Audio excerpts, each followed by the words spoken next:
In the unit verb, we have two groups, regular verbs and irregular verbs, which are also termed as weak and strong verbs. We shall note down some points related to these groups. We begin with the first point. Regular verbs and irregular verbs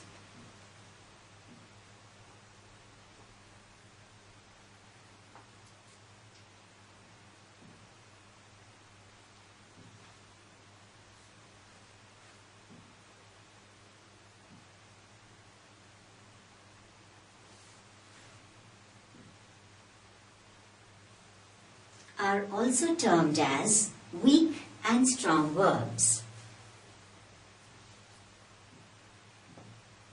Are also termed as weak and strong verbs.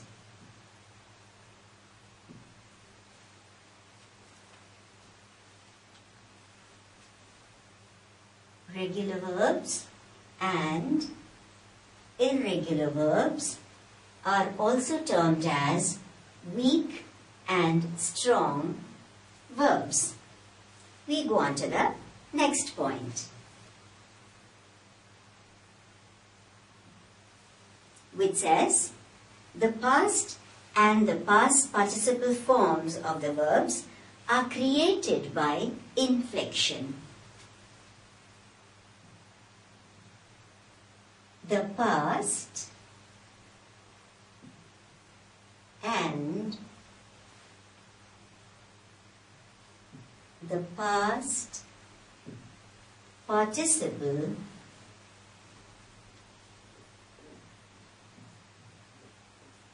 forms are created by inflection and inflectional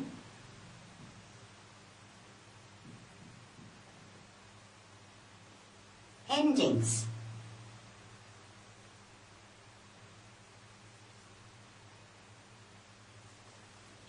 Meaning thereby that variation is brought about in the base form of the verb.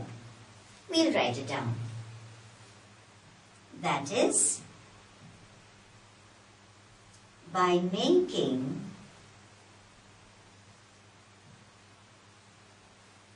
variation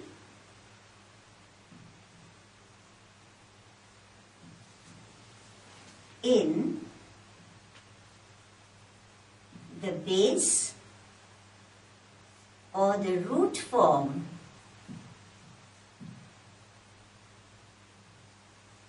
of the verb.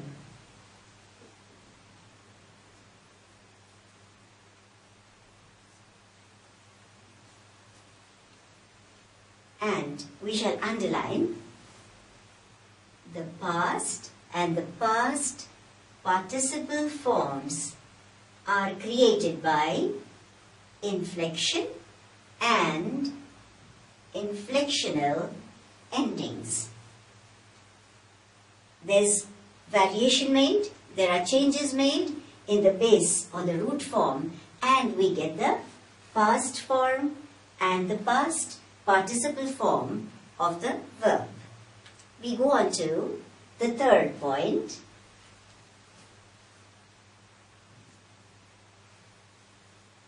which says the conjugation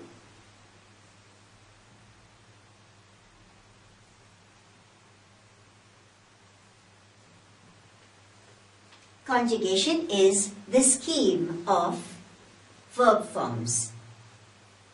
The conjugation of these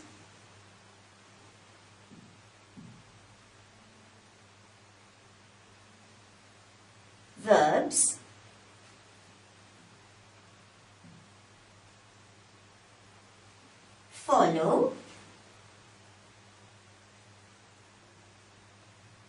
either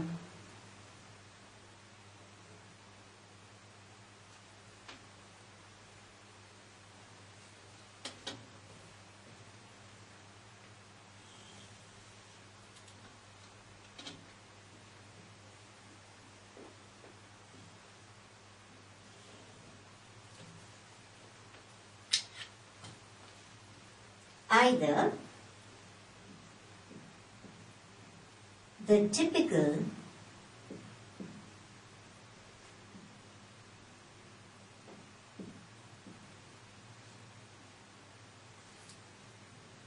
pattern of grammar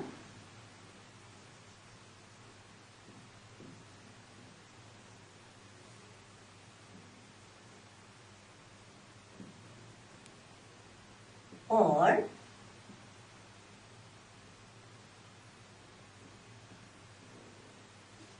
a different pattern.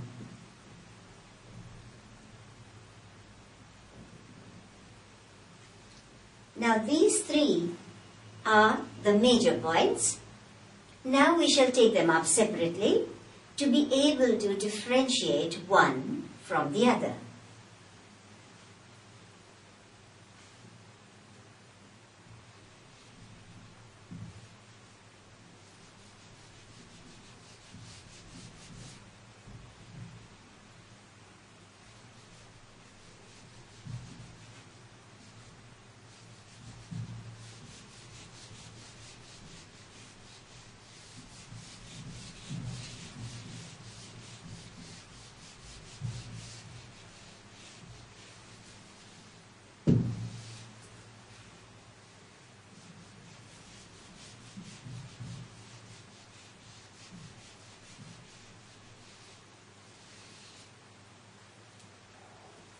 Taking them up separately, we shall begin with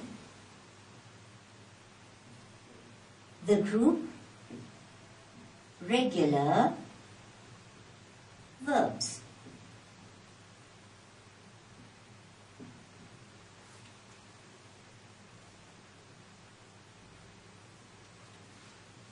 The points that we have to write for the regular verbs will start from here. Therefore, this one can be shifted down here.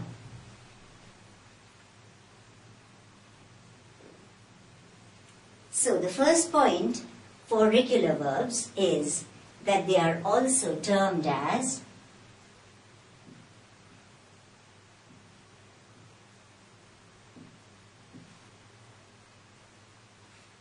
weak verbs.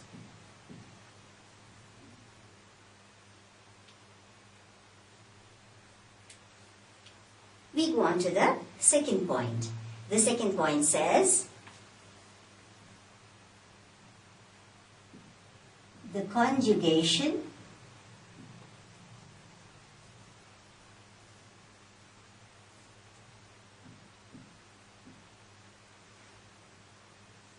that is the scheme of verb forms. The conjugation of these verbs,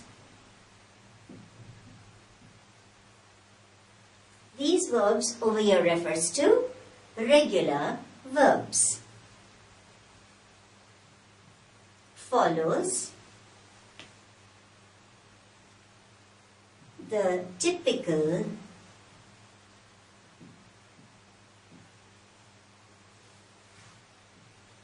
pattern of grammar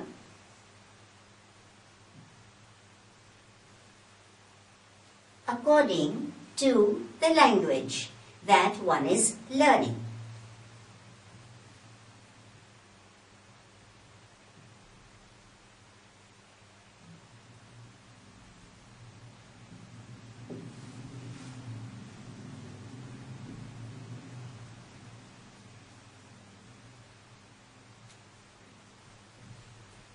For example, in English, we have D, ed and te to form the past and the past participle forms. So, we go on to the third point, underlining conjugation in the second point. The conjugation follows the typical pattern of grammar according to the language that is being learned. The third point is their inflected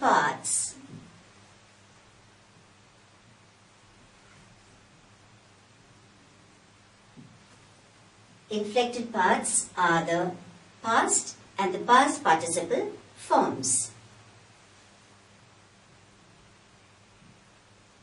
Their inflected parts are formed by adding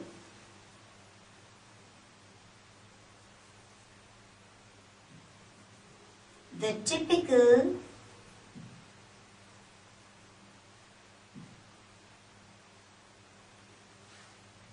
D, ed or T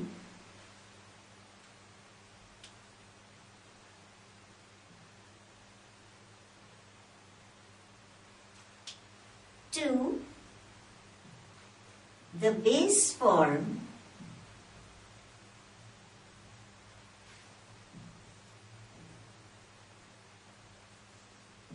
of the verb.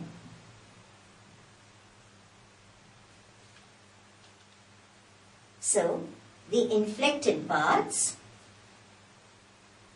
which are the past and the past participle forms, are formed by adding the typical D, ed or T to the base form of the verb.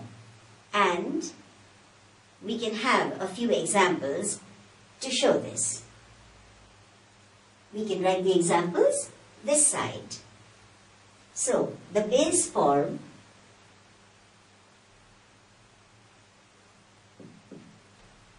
we have the base form here.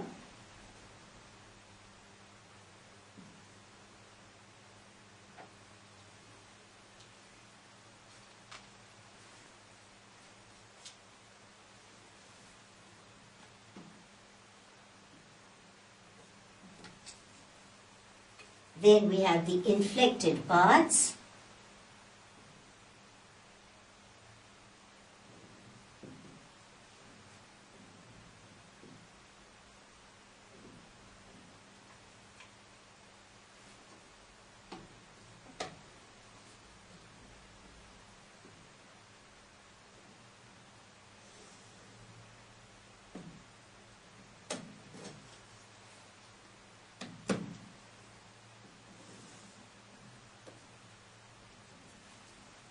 Here, in the inflected parts, we have the past and the past participle.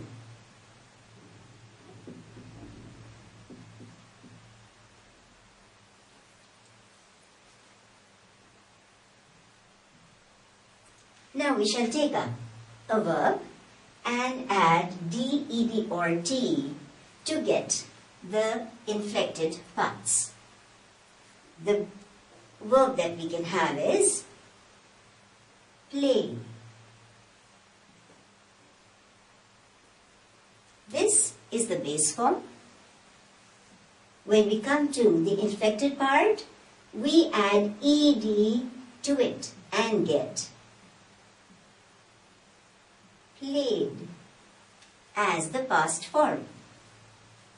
Again, here in the past participle, we shall use ed once again. And The three forms that we thus get are play, the base form, played is in the past, and the past participle is played once again. Then we can have a few more examples to it. For example, tie. Tie is the base form to which we add D. Tied. And in the third participle form also we shall have tied. Yet another we can have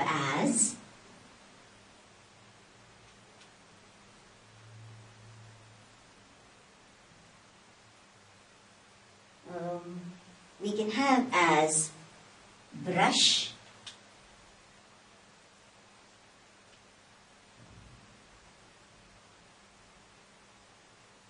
to this again we add ed,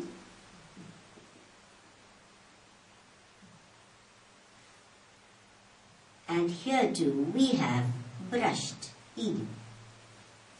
So we see that their inflected parts have been created, framed with the help of D, ed. This T is still left, so we can have one more as learn. And the inflected parts would have T at the end. Learned, learned. So we see that these base forms have just been changed to the past and the participle just by adding D, ed or T. We go on to the fourth point. And because these base forms have been changed only by adding D or ed or T, there is no newness in these forms. Let's write down this point.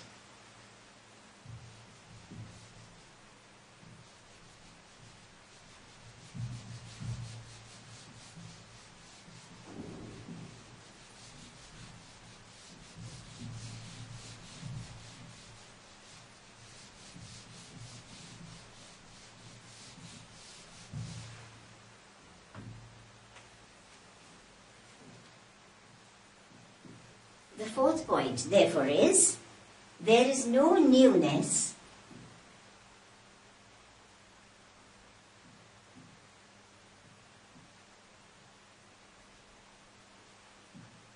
in the forms created thus.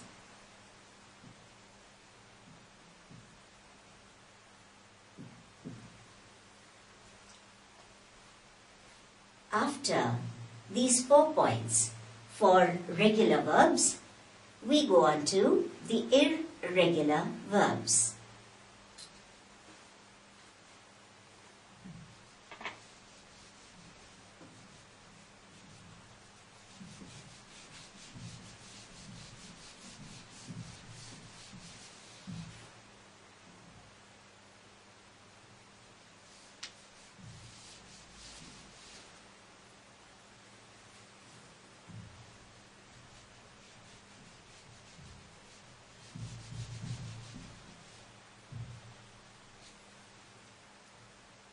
And the heading we'll give as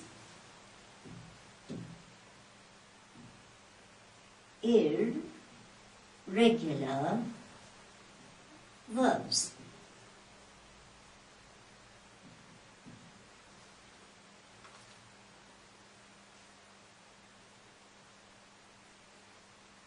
The first point that we have for these irregular verb group is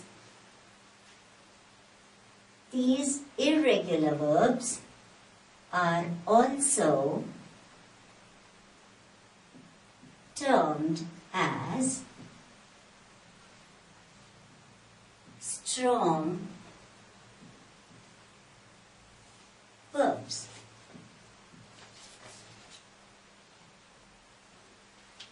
and we shall underline strong verbs. For irregular verbs have been termed so. We go on to the second point.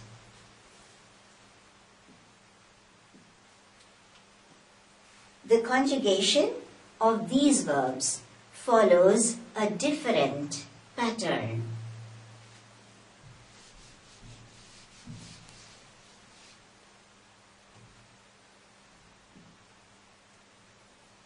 The conjugation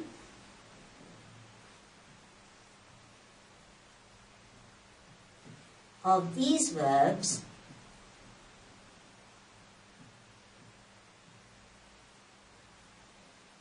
follows a different pattern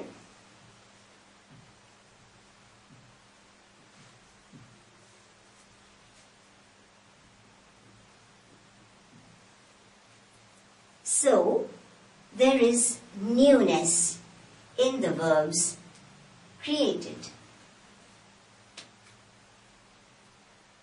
So there is newness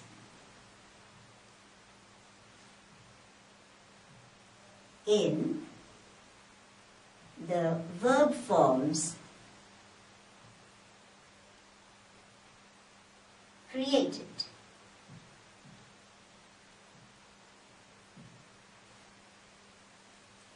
Now there are different ways, inflections and inflectional endings, with the help of which the new forms are created, the past and the past participle. So we go on to the third point.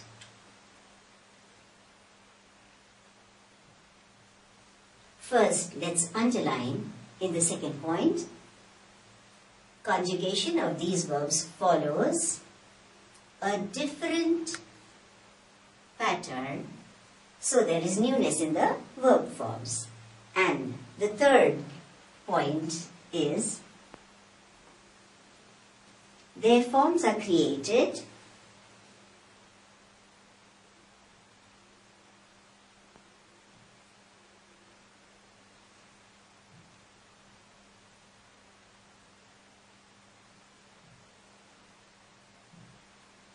often by changing vowel in the base form.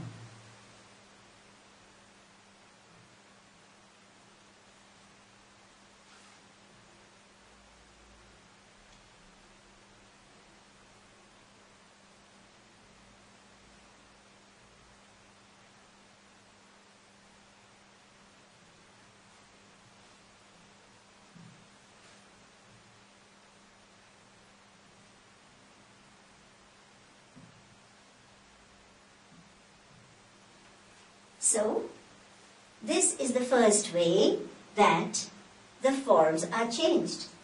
Their forms, over here there refers to irregular verb forms, are created often by changing vowel in the base or the root form. So, by changing vowel in the base or the root form. And we can have a few examples here on this side.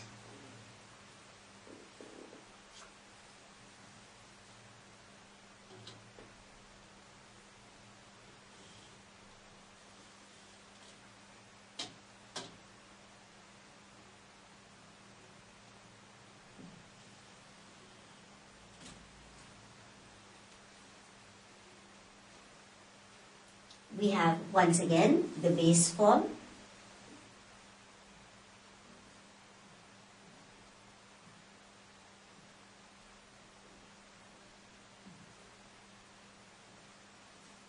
and the inflected parts,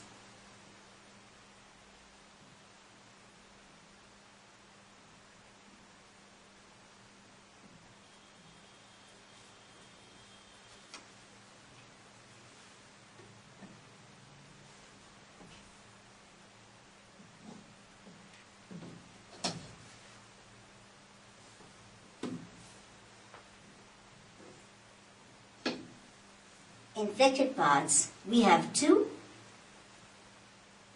wherein one is the past and the other is past participle.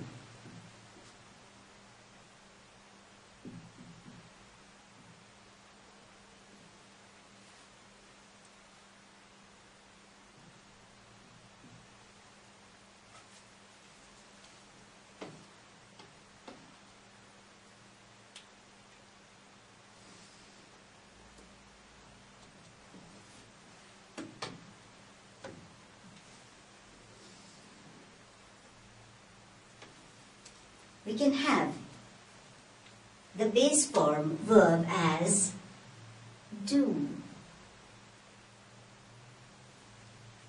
When this is the base form, there is this vowel that is to be changed. And in the past, after changing it, we get did. O has been changed into I and D has been added. We go on to the past participle form, which is done. Here again, we have O, of course, but NE has been added. So, the three forms that we get are do, did, done. And this do is an irregular verb where these three forms are quite different. The vowel, as we have taken up in the third point, the vowel have been changed. Next, we have another verb, write. Here again, write, W-R-I-T-E, we can underline I, and the past form of write is wrote. Here, O has been used, and in the past participle, we have written as the form. However, I still remains in the third form, but en has been used in the past participle form. We can have yet another example. And the other example that we can have is speak. Here, EA can be underlined, for in the past we have spoke. And the vowel that we have used in the past is O. And the past participle form is spoken.